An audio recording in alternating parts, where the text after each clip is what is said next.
Karstajās vasaras dienās pēc saules un ūdens izslāpušus atpūtniekus var sastapt visās Latvijas pludmalēs.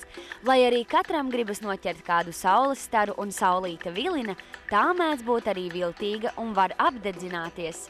Par vecāķu pludmales atpūtnieku iedegumu rūpējas skaistas meitenes zaļos peldkostīmos.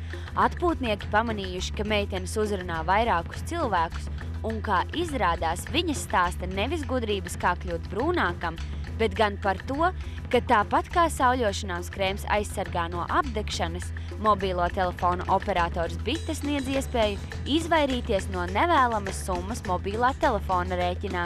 Daudzi cilvēki noteikti ir saskārušies ar situāciju, kad plāno saņemt vienu rēķina summu, bet rezultātā saņem daudz lielāku. Un, ja skatāmies par tiem lielākajiem iemesliem, kas ir tie iemesli, kāpēc tā gadās cilvēkiem, tad viens iemesls noteikti ir tāds, ka bērni lieto telefonu, spēlē spēlītes, pārsūta dažādus videoklipus un visu kaut ko tādu.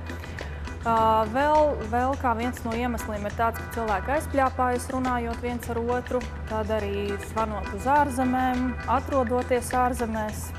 Iespēja, kā izvairīties no šādām situācijām, pastāv, un pastāv iespēja arī izvēlēties mobilā telefona rēķina summu. Klients var noteikt rēķina apmēru.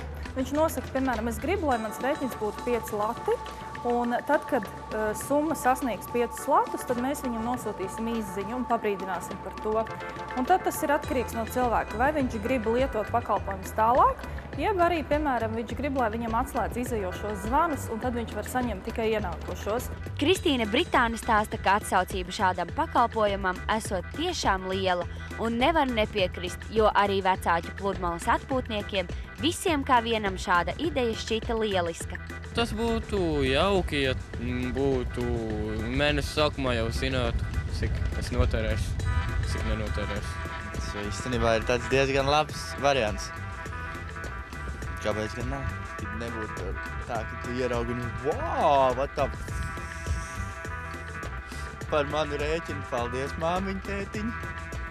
Jā, tas daudz kā palīdzētu. Jā, protams, tas ir labāk, jā. Tieši tā.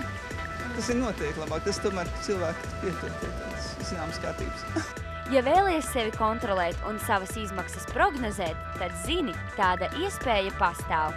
Rūta Čivča, Sandrs Polis, Andris Damburs, Tautas balss.